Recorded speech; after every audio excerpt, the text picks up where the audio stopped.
નમસ્કાર, હું છું ગોપી ગાંગર અને આપ જોઈ રહ્યા છો નિર્ભય ન્યૂઝ. મારી સાથે અત્યારે સ્ક્રીન પર તમને ભાવનગરના કુંભરવાડાના કેન્ડિડેટ કિશન મેર દેખાઈ રહ્યા છે. તેમની સાથે ચર્ચા કરવી છે કારણ કે કિશનભાઈ ઉપર પણ એટલું જ દબાણ આવતું હતું. કિશનભાઈ, કોણ કરતું હતું આ દબાણ અને કોના નામે ડરાવવામાં આવતા હતા ફોર્મ પાછું લેવા માટે થઈને? જી, ખાસ કરીને આપના માધ્યમથી હું કહેવા માંગુ છું, આ રાજ્યની સરકાર દ્વારા જે અમારા જે ભાવનગર જિલ્લાની ભાવનગર પશ્ચિમ વિધાનસભા સીટના જે ધારાસભ્યો છે અને હાલના કૃષિ મંત્રી છે જીતુભાઈ વાઘાણી, જીતુભાઈ વાઘાણીના ઈશારે તમામ ભાવનગર પશ્ચિમ વિધાનસભાના તમામ વોર્ડના ઉમેદવારોને ડરાવવામાં આવતા હતા, ધમકાવવામાં આવતા હતા. ક્યાંક ને ક્યાંક પૈસાની લાલચ આપવામાં આવતી હતી, ક્યાંક ને ક્યાંક તેમને કંઈક કાળો ચિઠ્ઠો કે ભૂતકાળમાં કોઈ ગુનાહિત ઇતિહાસ હોય તો ખોટી રીતે દબાવવાનો પ્રયાસ કરવામાં આવતો હતો અને પોતાના ફોર્મ પરત ખેંચવા માટે દબાણ કરવામાં આવતા હતા. તમે જીતુ વાઘાણીનું નામ લઈ રહ્યા છો, મંત્રી છે.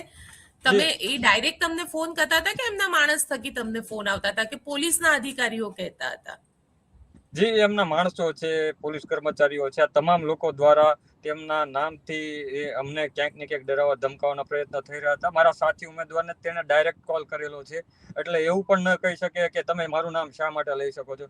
મારી નજર સામે કોલ આવેલો હતો મારી સાથેના ઉમેદવારને, એટલે મારે નામ નથી લેવું મારા કયા ઉમેદવારને કોલ આવ્યો હતો, પણ હું સાથે હતો. એટલે આપના માધ્યમથી હું જીતુ વાઘાણીને પણ કહેવા માંગુ છું કે તમે જે કરવું હોય તે કરો. કદાચ અમે હાર જીત ગૌણ વસ્તુ છે, જીવનનો ભાગ છે હાર અને જીત, પણ જે ખોટી રીતે લોકશાહીની હત્યા કરવાનું તમે પાપ કરી રહ્યા છો તે ભવિષ્યમાં તમને જ નડશે.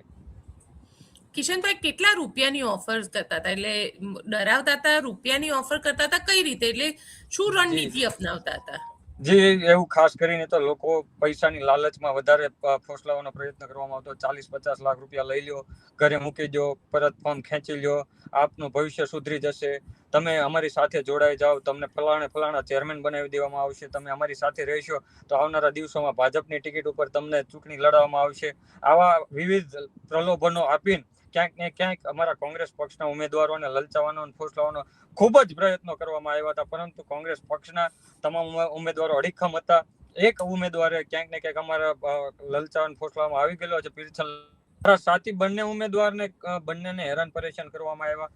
દિવસે રાત્રે ક્યાંક ને ક્યાંક તેમને ખોટી રીતે દબાવવાનો પ્રયત્ન કરવામાં આવ્યો, પ્રલોભન આપવામાં, નાણાકીય પ્રલોભન આપવામાં આવ્યું છે.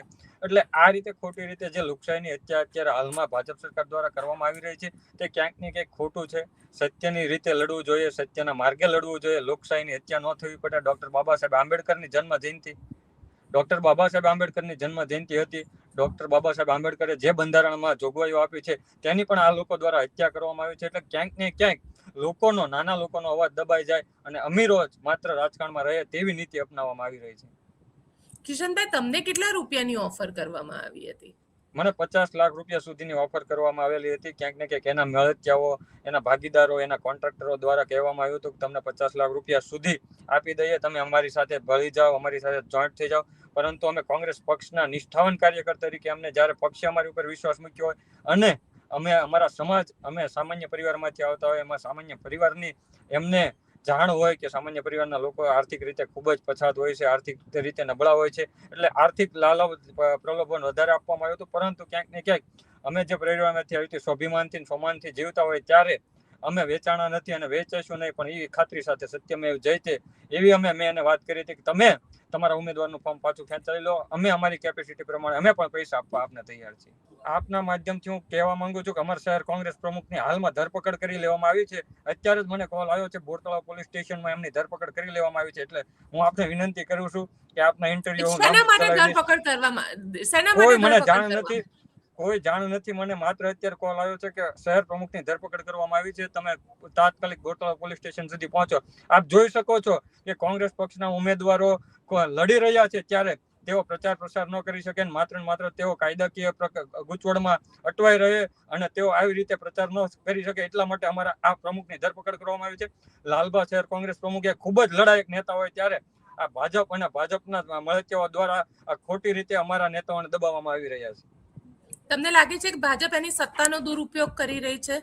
100% સત્તાનો દુરુપયોગ કરી રહી છે. કારણ કે હજી હું પણ એવું કહું છું કે આપના ઇન્ટરવ્યુ બાદ જો આ ઇન્ટરવ્યુ પ્રસારિત થશે તો મારી પણ ધરપકડ થઈ છે. ક્યાંક ને ક્યાંક મને ખોટા કેસમાં પણ ફિટ કરાવી દેવામાં આવશે. કેમ આવો ડર લાગી રહ્યો છે કે ખોટા કેસમાં ફિટ કરશે? જી હાલમાં જ મેં આપને કહ્યું કે અમારા શહેર કોંગ્રેસ પ્રમુખની ધરપકડ કરી લેવામાં આવી, કારણ કે શહેર કોંગ્રેસ પ્રમુખ અમે તમામ કાર્યકરોની સાથે અડીખમ ઉભા હતા. તો અત્યારે અમારા શહેર કોંગ્રેસ પ્રમુખની ખોટી રીતે આ ધરપકડ કરવા લેવામાં આવી છે, એ અમને જાણવા અત્યારે જ મને ટેલિફોનિકના માધ્યમથી જાણવા મળેલ છે. કિશનભાઈ, હવે કઈ રીતે તો પછી લડશો કઈ રીતે જો આવી જ રીતે તમને લોકોને હેરાન કરશે તો? જી હવે આ દેશ છે, લોકશાહીથી ચાલવા વાળો દેશ છે. અમે અમારી લડત ચાલુ રાખીશું. જે કાંઈ પણ ભવિષ્યમાં થશે તે લોકોને વિચારવાનું છે કે કોંગ્રેસ પક્ષ અને અમારા મોવડી મંડળે વિચારવાનું છે કે આપણે હવે કઈ રીતે લડત લડવી, અને ગરીબ અને પછાત વર્ગના લોકોનો આ જો અવાજ દબાવી દેવાનું કામ આ ભાજપ તંત્ર દ્વારા કરવામાં આવતું હોય, ભાજપ અને સરકારી અધિકારીઓ ખોટી રીતે જો આ રીતે કરશે તો આ દેશમાં હવે આ જીવવા જેવું નથી રહ્યું, તેવું આપના માધ્યમથી હું કહેવા માંગુ છું.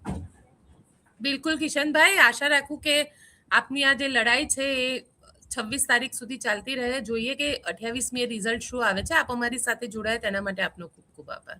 જી આપનો આભાર ખૂબ ખૂબ.